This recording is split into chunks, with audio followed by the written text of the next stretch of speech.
Ya, Anda kembali di catatan demokrasi pemirsa. Kita akan hadirkan terlebih dahulu potongan video interogasi polisi terhadap salah satu tersangka, dalam hal ini adalah Ridho alias Rahmi, yang turut mengakui bahwa sebenarnya dirinya bersama dengan beberapa tersangka lainnya pernah merencanakan terlebih dahulu jauh-jauh hari terkait dengan pembunuhan sang anak atau dalam hal ini Akila. Kita simak bersama.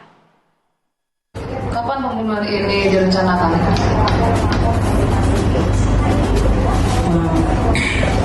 Sebelumnya pasangan sesama saya mengajak itu sebelum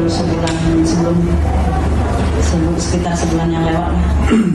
Tapi saat itu dia mengajak hanya untuk mengikat ibunya korban. Jadi 1 bulan yang lalu sudah direncanakan ya oleh kalian bertiga, seperti itu? Itu dari pasangan sama saya waktu itu yang mengajak seperti itu, Bu. Oh, dari pasangan sesama jenis Anda? Iya. Anda berdua merencanakan itu ya? Tidak, Bu, bukan saya, dari pasangan sesama mengajak saya dan jadi demi, tapi saat itu saya tidak menyanggupi saat itu. Baik. Lalu apakah Anda tahu ancaman hukuman dari perbuatan Anda ini? Sebentar, itu target berubah dari ibu terus ke anak itu bagaimana ceritanya? Bagaimana ceritanya? Tadinya targetnya ibu, kok tiba-tiba anak menjadi korban. Itu seperti apa? Waktu itu kan kami di rumah, di teras rumah depan. Pasangan sesama saya, si Ena, terus Niro manggil si Emi, kami bertiga duduk di situ. Kalau dari pasangan saya masih tetap yang ibu korban, tapi dijawab oleh yang saudari Emi, kalau ibunya korban tuh kegedean, susah, lagi hamil. Kalau anaknya aja gimana, katanya gitu. Dari Emi ngomong ke kami, terus kata enak ya, kata pasangan saya, dia bilang kalau anaknya ya udah nggak apa-apa, tapi jangan sampai mati anaknya ya, soalnya nanti mau saya bawa ke Jawa aja lah anaknya gitu, biar emaknya panik, biar dia nggak bisa semena-mena lagi sama kamu, kata pasangan saya. Gitu. Makanya bisa berubah ya? Ya, tapi dari awal niatannya itu ya pasangan saya cuma mengajak untuk menculik. Lalu apakah Anda menyesal Saya dengan sangat melakukan seperti ini? Saya sangat menyesal. Menyesal. Kita langsung ke Kapolres Cilegon. Mana yang betul, Bapak? Apakah betul perencanaan sebulan yang lalu tapi ganjaran pasal terhadap para pelaku ini bukan pasal pembunuhan berencana? Ya, baik. Bukankah mereka harus mendapatkan ganjaran hukuman yang setimpal? Tapi kenapa kami dengar pasalnya bukan hukuman mati? Baik, terima kasih Mas Andromeda. Jadi hasil koordinasi kami awal dengan kejaksaan itu untuk penerapan pasal di pasal 80 ayat 3 di Undang-Undang Nomor 35 Tahun 2014 tentang perlindungan anak itu, dan juga dijuntokan ke pasal 55 dan 56 dengan ancaman hukuman pidana 15 tahun dan denda sebesar 3 miliar rupiah, seperti itu, Mas. Rasanya tidak sebanding sama sekali. Iya. Pak Arianto, Mas Reza sepakat dengan ganjaran hukuman pasal, Pak Arianto? Bukan 38. Silakan, Pak. Baik, terima kasih. Kalau saya sangat tidak sependapat ya. Ini gini, ini suatu kasus begitu tragis dan begitu sadis yang kalau memang betul-betul begitu ceritanya gitu. Nah, kemudian penerapan pasal, walaupun ini adalah korbannya adalah anak gitu ya. Tetapi kan itu anak yang dimasukkan, setahu saya baca pasal itu bunyinya apabila seseorang melukai atau apa dan sebagainya sehingga menimbulkan matinya orang dan menculik, itu ancaman hukumannya minimal 5 sampai 15 tahun. Padahal ini yang terjadi kan pembunuhan direncanakan. Sudah diakui bahkan. Kalau pembunuhan direncanakan itu hukumannya kan hukuman mati kan, seperti itu. Jadi makanya itu saya sarankan pada Kapolres, oke lah koordinasi itu silakan saja ya. Tetapi kewajiban daripada Polri adalah menyidik. Menyidik itu adalah menyampaikan keterangan apa yang terjadi ya. Kemudian tindak pidana itu kurang lebih apa seperti ini. Kemudian memang jelas-jelas orang ini buktinya cukup melanggar pasal sekian, kirimkan ke jaksa. Jadi saya pikir walaupun ada koordinasi itu hanya pasal untuk penculikan 80. itu ya, 80 ayat 3 itu tadi. Saran saya semua hasil keterangan penyidikan itu secara lengkap detik demi detik dituangkan di dalam berkas disertai dengan bukti-bukti yang saintifik yang enggak terbantahkan nanti. Untuk pasalnya diperkirakan berlapis-lapis. Jadi mulai ya dari berat yang ringan sampai yang berat. Perkara nanti jaksa kemudian akan memilih untuk penuntutan, itu silakan saja karena kewenangan polisi itu tidak bisa menuntut kan. Jaksa itu adalah menuntut berdasarkan dari hasil yang ada gitu. Jadi saya kira itu yang harus dikerjakan oleh polisi saat ini ya. Karena pengalaman kasus-kasus yang dulu itu begitu kan. Ada presidennya ya? Iya, itu saya mempelajari daripada itu kalau kita cuma menurut gitu aja gitu ya. Kemudian kita yang dikuyo-kuyo sama rakyat bahwa kita itu, saya baca di dalam netizen itu ya. Gara-gara ada tadi bunyi bahwa ini kita sesuai dengan koordinasi hanya pakai pasal 80 ayat 3 tadi ya. Yang ancaman 15 tahun karena itu lex spesialis gitu. Itu netizen apaan itu kayak gitu tuh. Di Pak Kapolri dimaki. Bola Katanya itu panasnya orang di polisi. perencanaan Pak, perencanaan itu Pak gitu. Itu Publik ingin keadilan ya, publik Pak, aja Pak kayak Rianto, ya. gitu. Singkat responnya Pak Kapolres, Saya kira itu, mungkinkah Pak. Terima kemudian pasal yang akan dirubah? Ya baik Mbak, terima kasih. Jadi ini kan sudah koordinasi awal, nantinya kan masih berproses. Kemudian saran dari Pak Arianto tadi untuk pastinya akan kita lapis dengan pasal 340 tentang perencanaan dengan hukuman penjara seumur hidup dan maksimal hukuman mati nantinya. Pastinya karena perintah dari Pak Kapolri dan Pak Kapolda sendiri ini akan kita kawal sampai dengan persidangan nanti. Seperti Patut dikawal hingga persidangan karena kalau betul. kita dengar tadi bagaimana kronologi ini disampaikan oleh Pak Kapolres, begitu sadis apa yang kemudian dialami oleh Akila, bocah 5 tahun yang kemudian tak tahu apa-apa, Andro ya, yang kemudian begitu sadis dibawa ke gudang, sempat dipukul dengan shock breaker, bahkan diduduki wajahnya, dibekap dan lain-lain. Tak bisa dibayangkan begitu ya. Bahkan ada yang juga tertuduh ya Pak ya. Bapak sempat tertuduh, Pak Bapak Haris. kami tempatkan di sini sebagai seorang pedagang yang juga dituduh. Bagaimana ceritanya Pak sehingga Bapak awalnya bisa jadi target yang dituduh Pak? Pertama awal kita ngambil HP, kredit, terus keduanya biasa setoran itu ya. Pas ke setoran kedua kalau nggak salah, kedua ada WA atas namanya istri, ngaku-ngaku atas nama istri. Neror Ibu Akila, Mama Akila itu Ibu Amel. Besoknya lagi neror lagi atas nama saudara, tapi Sherlock depan rumah. Nah dari situ besok pas malam minggunya ribut ke rumah. Udah sama RT datang, habis itu udah selesai damai, katanya damai. Ribut gimana Pak? Ribut berantem mulut atau enggak, apa? ribut omongan. Ceritanya ya ini ya. Ceritanya ribut omongan. Begitu ini datang ke tempat jualan ruko. Udah ini damai kan, damai pulang. Tahu-tahu masih diperpanjang. Tuh makanya bingung pas ada pembunuhan itu kita habis nganterin anak sekolah, tahu-tahu ada polisi datang diangkut. Kenapa Anda yang tertuduh Pak Haris? Mungkin karena WA yang itu neror itu. Jadi tertuduhnya kita. Seberapa kenal sih Pak Haris ini dengan Mama Akila ini? Nggak terlalu sih, nggak terlalu dekat. Kenal karena pelanggan gitu, pelanggan pembeli martabak gitu. Tahu juga tapi aktivitas dari Akila keseharian seperti apa gitu? Nggak tahu. Tapi kenal dengan Amelia, tahu dari mana Pak? Apakah karena pernah beli martabak sama Pelanggan Bapak? itu martabak. tadi ya. Oke. Lewat online tadinya mau. Sering Pak? Ya jarang sih, kadang seminggu sekali, kadang seminggu 2 kali atau gimana gitu. Baik Pak, sepertinya Pak kami dengarkan ibu dari korban ini juga kerap memberikan kredit ya Pak ya? Kerap memberikan Pinjaman, kredit ya. pinjaman ke warga sekitar. Apakah termasuk juga dengan Bapak pernah? Enggak, belum ditawari? pernah. Kita nggak kreditnya kredit HP Pak. Kalau masalah kredit uang, pinjam uang belum pernah sama Kak. Ibu Kayla. Ibu Amelia juga tapi kredit HP Iya, itu sama tadi. Ibu Amelia, kredit HP. Bentuknya Kalau- barang berarti Pak ya.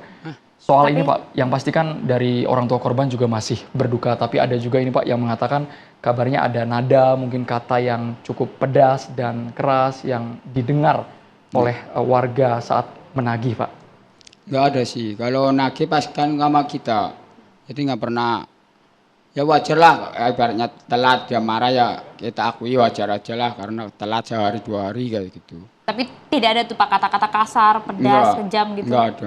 Seperti yang beredar. Nggak sama sekali. Tapi kalau nagih-nagih ke sama yang lainnya mah kita nggak tahu ya. Kalau sama kita mah biasa-biasa aja sih. Tapi kenapa Bapak yang dituduh ya Pak ya? Ya bingungnya itu karena mungkin karena yang status neror itu atas namanya istri. Dari ketiga pelaku wanita itu siapa Pak yang kemudian menuduh yang- Bapak ya- sebagai ya. pelaku? Saina, Yang sekarang Emi, itu yang atau Rahmi pelaku Pak? utamanya Yang itu. Rahmi apa yang Rahmi berarti Pak ya? Dua-duanya itu bangnya. Yang sering Rahmi dan Saina. Saina. Yang Kalau pernah Ujang, datang Yayan ke nggak kenal sama sekali Bapak ya? Siapanya? Ujang sama Yayan yang dua nggak pria. kenal sama sekali. Nggak kenal sama sekali. Kita boleh ke Maya, boleh? Maya yang kerap interaksi dengan pelaku dan juga orang tua korban yang kabarnya tinggal dalam satu lingkungan. Rumah Hanya berjarak bersebelahan ya, Pak? 3 Iya. langkah saja. Gimana Mbak Maya sehari-hari mereka Mbak? Interaksi. Harinya ya baik-baik aja sih ya. Terus ibu korban juga baik, suka berbagi makanan gitu. Nggak ada aneh-aneh gitu, nggak ada aneh-aneh pernah ribut sama orang, nggak ada. Maksud kami soal kedekatan itu gimana Mbak ya? Soal kedekatan Sama antara pelaku. salah satu pelaku dengan Iya. Oh, kalau sama pelaku emang kelihatannya juga deket banget, sering main ke rumah. deket banget tuh dalam arti apa tuh? Mama? Iya, suka masak-masak, makan-makan di rumah gitu. Karena kan saya kan kerja, jadi jarang ketemu juga cuman saling tegur sapa aja. Nggak ada sama yang aneh ya pelaku. dalam hubungan itu. Nggak ya? ada, makanya nggak ada yang curiga ke situ.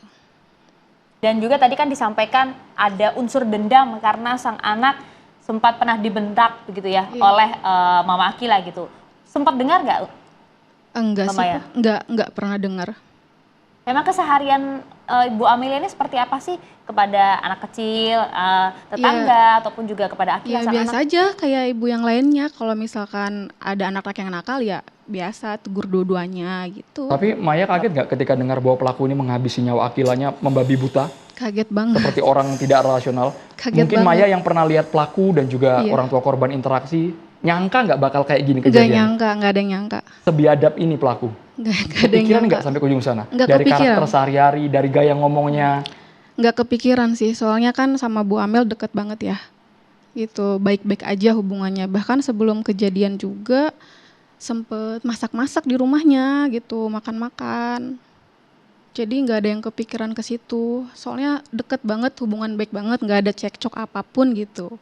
Kalau keseharian pelaku emang seperti apa sih Mbak? Kok Kalau sampai nggak keseharian nyangka pelaku gitu? sih kan karena Kejadiannya ditinggal begitu di situ biadab. kan dia cuma ngontrak, cuma nempatin barang aja. Tinggal Ja- berdua berarti di situ.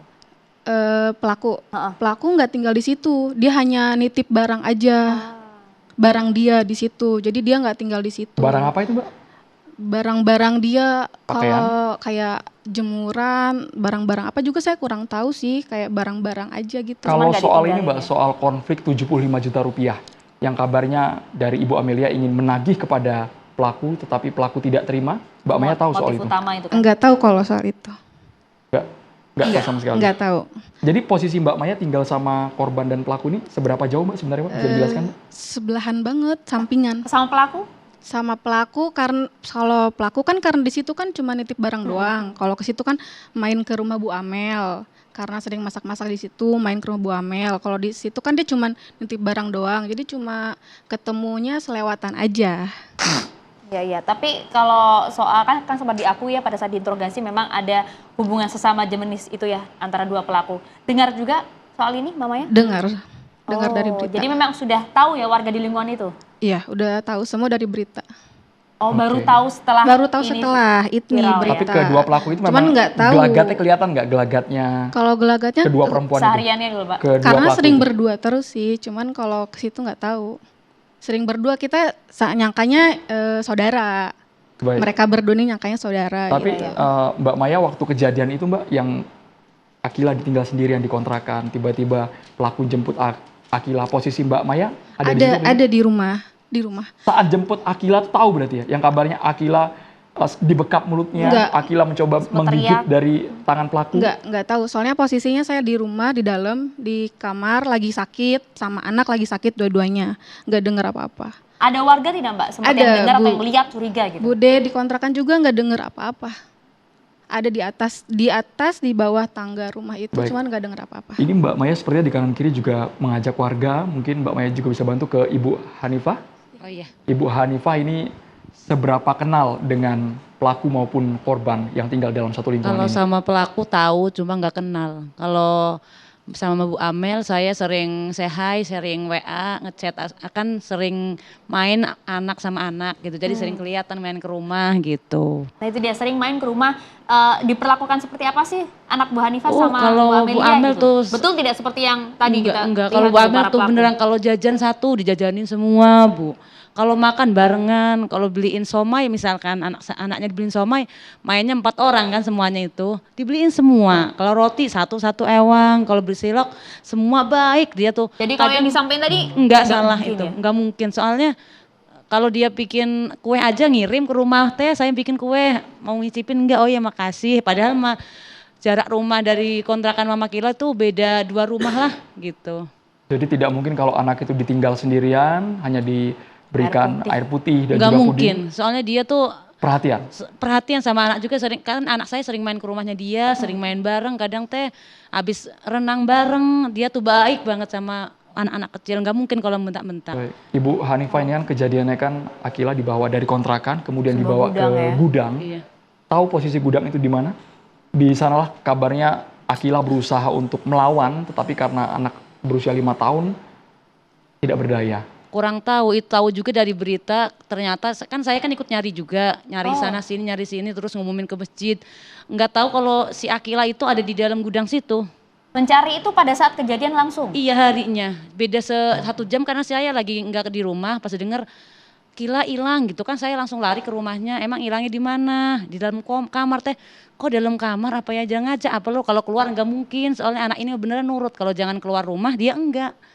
Benarkah ada ini juga Mbak? Kan kabarnya ini alibi dari pelaku Mbak ya.